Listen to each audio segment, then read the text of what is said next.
Le 1er novembre 1950, le vénérable pape Pie XII proclamait comme dogme que la Vierge Marie, au terme de sa vie terrestre, fut enlevée à la gloire du ciel en son âme et en son corps. Cette vérité de foi que nous célébrons aujourd'hui était déjà connue dans la tradition. Elle avait été affirmée par les pères de l'Église, mais surtout, cette fête de l'Assomption a d'abord été l'objet d'un culte et d'un culte populaire, du culte du peuple chrétien, rendu à la mère du Christ. Et donc ce dogme est avant tout, avant d'être une vérité de foi, ce dogme est d'abord un acte de louange et de vénération du peuple chrétien depuis les origines jusqu'à ce jour. Marie, glorifiée dans son âme et dans son corps, nous précède aujourd'hui auprès de Dieu. Sur la Vierge Marie, on pourrait dire plein de choses. Il y a des théologiens du Moyen-Âge qui disaient « De Maria numquam satis », c'est-à-dire qu'on peut toujours en rajouter. Sur la fête de l'Assomption, on peut toujours en rajouter. Mais aujourd'hui, j'aimerais retenir avec vous 3 aspects de cette fête de l'Assomption, de cette solennité que nous célébrons aujourd'hui avec toute l'Église. Le premier aspect, en tournant notre regard vers Marie, c'est de nous rappeler que dans sa glorification, Marie élevée en son âme et en son corps dans les cieux, Marie est mère et modèle de notre espérance. Je ne sais pas si vous aviez prêté, si lors de vos trajets en train, vous avez prêté attention dans une librairie à un livre d'Anna Gavalda qui s'appelle, moi je trouve le titre génial, hyper vendeur et accrocheur, « J'aimerais que quelqu'un m'attende quelque part ». Je pense que le titre à lui seul peut expliquer le succès de ce livre. Alors elle est sans doute une très bonne romancière, mais je trouve que le titre est fabuleux. « J'aimerais que quelqu'un m'attende quelque part ». Et en y réfléchissant tous, finalement nous aussi, chacun de nous, nous aimerions que quelqu'un nous attende quelque part. Nous aimerions être attendus, être voulus, espérés, désirés. En célébrant la glorification de Marie, son entrée dans la gloire du ciel, nous contemplons et nous méditons sur le sens ultime de notre existence, sur notre vocation profonde. Pour nous, chrétiens, et c'est une grâce immense, notre vie a un sens, notre vie a un but. Contrairement aux philosophes du désespoir, certains s'appellent comme ça, je pense à des philosophes très intéressants comme André Comte-Sponville, comme Michel Onfray, des écrivains comme Houellebecq, qui sont des types remarquables, je pense. Mais contrairement à ce qu'ils pensent, à ce qu'ils croient, notre vie a un but qui nous dépasse et qui transcende ce monde. Nous ne sommes pas faits pour cette vie et rien que pour cette vie. Nous ne sommes pas faits juste comme Candide pour cultiver notre petit jardin tranquillement en attendant la mort et nous résigner à une petite existence à laquelle nous essayons tant bien que mal de donner un peu de relief. La fête de l'Assomption de Marie, Marie qui monte au ciel en son âme et en son corps, nous rappelle que nous sommes faits pour la vie avec Dieu et pour la communion. Et donc nous rappeler aujourd'hui, au cours de cette Eucharistie, que nous sommes ici en pèlerinage. Notre cité, notre patrie, notre place, la place que nous cherchons à trouver, notre place définitive, elle se trouve dans la gloire auprès de Dieu. Et ce qui est très beau, c'est ce que disait Benoît XVI, en Dieu, il y a de la place pour l'homme. Et comme en Marie, en l'homme, il y a de la place pour Dieu. Alors cela a plusieurs conséquences, j'en liste quelques-unes. C'est d'abord, ça pourrait nous préserver de juger notre vie ou la vie des autres avec des critères de réussite mondaine. C'est souvent une tentation, hein. Déjà entre hommes, quand on se parle de son boulot, c'est déjà une manière de se dire, tiens, ah ouais, lui il est vicaire, moi je suis recteur. Mais c'est pareil, je pense, dans toutes les vies professionnelles ou même dans les vies familiales. Elle a tant d'enfants, moi j'en ai un peu plus et en plus ils sont mieux éduqués, j'ai l'impression. Voilà, mais combien de regrets, combien de comparaisons avec la vie des autres, combien de culpabilisations finalement nous ralentissent et nous désespèrent. en fêtant Marie qui est glorifiée dans les cieux, c'est nous rappeler que ce qui compte d'abord, ce n'est pas le chemin, ce qui compte d'abord, c'est le but. Je le vois comme prêtre, combien de fois nous sommes touchés par des personnes qui nous disent que leur vie est ratée. Vous savez, dans les bars, souvent, dans certains troquets un peu particuliers, je me souviens au Puy-en-Velay, le nombre d'hommes qui me disaient « mais tu sais, moi, ma vie, j'ai 50 ans, j'ai fait de la prison, je suis alcoolique, je suis au chômage, j'ai perdu ma femme, mes enfants, ma vie est ratée. » Une tentation qui peut tous nous toucher. Après une séparation, ma vie est ratée. Après un deuil, ma vie est ratée. Dans une maladie, ma vie est ratée. Bref, une longue descente aux enfers, l'alcool, le chômage, ma vie est ratée. Ce qui compte d'abord, ce n'est pas le chemin. Le chemin est difficile pour tout le monde. Ce qui compte, c'est le but, et il n'est jamais trop tard. Et donc, en contemplant Marie dans son mystère de glorification, c'est nous rappeler que aucune vie n'est ratée.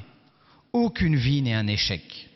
Le seul véritable échec, c'est le refus définitif de Dieu et de son amour. Le seul véritable échec, c'est l'enfer. Dans cette perspective aussi, Marie, montée aux cieux, qui nous attend dans la gloire, eh bien, ça donne du sens aussi à toute notre existence quotidienne. Ça donne du sens à nos joies, du sens à nos épreuves, à nos difficultés, même à nos souffrances, à notre vie de famille, à notre vie relationnelle, à notre vie professionnelle, à notre vie de citoyen, à notre vie dans la cité. Tout cela, toute notre vie quotidienne, toutes les petites choses de notre vie quotidienne qui peuvent paraître banales, prennent un sens à la lumière justement de notre vocation à la gloire.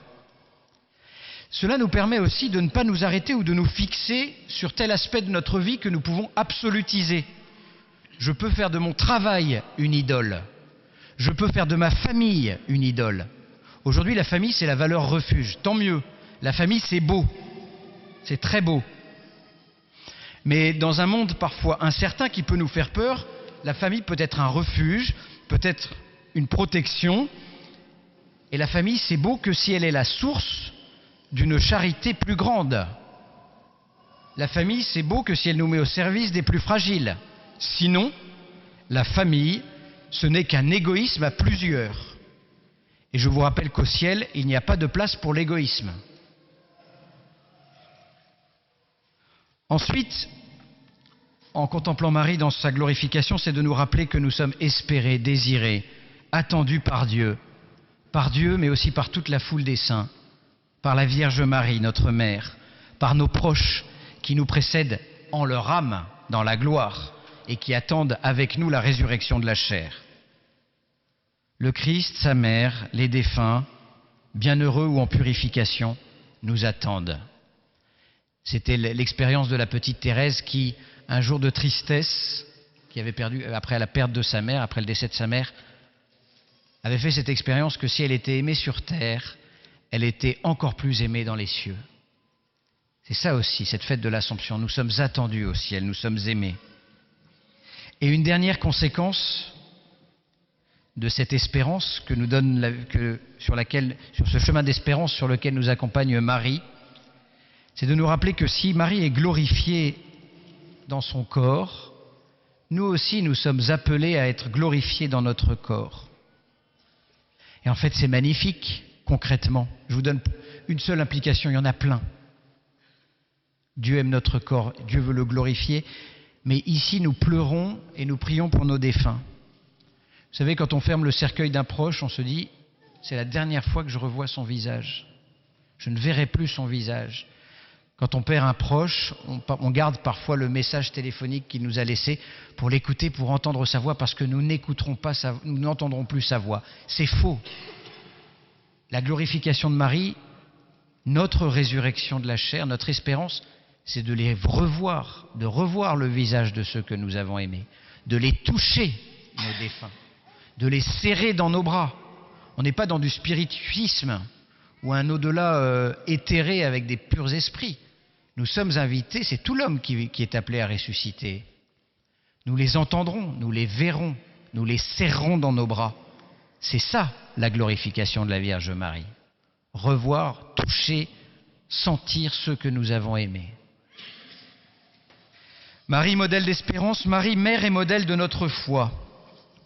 Le Christ est ressuscité, il est Fils de Dieu, il est ressuscité par la puissance de Dieu, la puissance de la Trinité, par sa propre puissance. Marie, elle n'est pas ressuscitée par elle-même. Elle a été glorifiée, elle a été ressuscitée, elle a été assomptée. Et dans cette fête de l'Assomption de Marie, eh bien nous célébrons cela, cette glorification, comme un don. Et Marie le sait que tout est grâce. C'est d'ailleurs le sens du Magnificat que nous avons entendu tout à l'heure. Mon âme exalte le Seigneur, exulte mon esprit en Dieu mon Sauveur. Il s'est penché sur son humble servante. Le Puissant fit pour moi des merveilles, saint est son nom. Marie contemple la puissance de Dieu et pour elle tout est grâce. Et je pense que c'est parce qu'elle sent, elle sait, elle croit que tout est grâce que le cœur de Marie est toujours jeune, toujours ouvert, malgré les épreuves terribles de sa vie. Elle est un antidote à notre tendance humaine d'exalter la réussite, l'indépendance, la force, la maîtrise. Combien de mamans se fatiguent à tout vouloir maîtriser? On le voit dans le sketch de Florence Foresti, qui n'est pas une père de l'Église, mais sur la maman parfaite. C'est épuisant d'être la maman parfaite. Marie ne veut pas être la maman parfaite. Elle reçoit son existence, sa vocation comme un don. Elle a vécu des épreuves terribles, mais je pense que son cœur est toujours jeune, jamais fatigué, puisqu'elle contemple sa vie comme un don. En cette fête de l'Assomption, nous pouvons nous approprier cette prière du Magnificat, considérer notre vie avec tout ce qu'elle est, réussite, échec, difficulté, comme un don à accueillir, et avec cette certitude profonde que le Puissant fait pour nous des merveilles. Marie, modèle d'espérance, Marie, modèle de foi, Marie, mère et modèle de notre charité. C'est justement parce que Marie reçoit sa vie comme un don, les événements de sa vie dans cette action de grâce, qu'elle remet tout au Seigneur. Et que finalement son cœur s'élargit à la création tout entière. C'est parce qu'elle est proche du Seigneur, parce qu'elle reçoit tout de Dieu, que son cœur est un cœur maternel qui couvre, qui accueille, qui se déploie sur toute l'humanité. Et c'est ça qui est beau dans le cœur de Marie.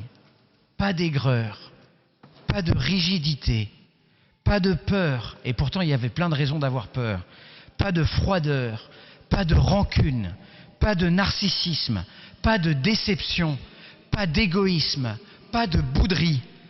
Le cœur de Marie est un cœur qui aime et qui nous aime, chacun de nous. Un cœur dont nous ne devons surtout pas avoir peur. Elle est la reine du ciel, la consolatrice des affligés, le refuge des pécheurs, des grands pécheurs. Elle est le remède des malades, la mère de l'Église et notre mère. Alors dans cette fête de l'Assomption où nous la contemplons dans la gloire, et dans la gloire elle redit ce Magnificat permanent, en confiant toute l'humanité, en confiant chacun de nous. Elle est proche de chacun de nous parce qu'elle est proche de Dieu, plus proche que notre mère de la terre. Eh bien nous pouvons demander cette grâce aussi de nous confier à cet amour maternel. Et demander à Marie, par l'intercession de Marie, demander au Seigneur cette même magnanimité. Elle a une grandeur d'âme extraordinaire, la Vierge Marie. Elle aime tous les hommes, les bons comme les salauds. Nous pouvons demander au Seigneur, par l'intercession de la Vierge Marie, ce cœur qui en Dieu se fait proche de tous, pour que notre cœur soit proche de tous les hommes. Amen.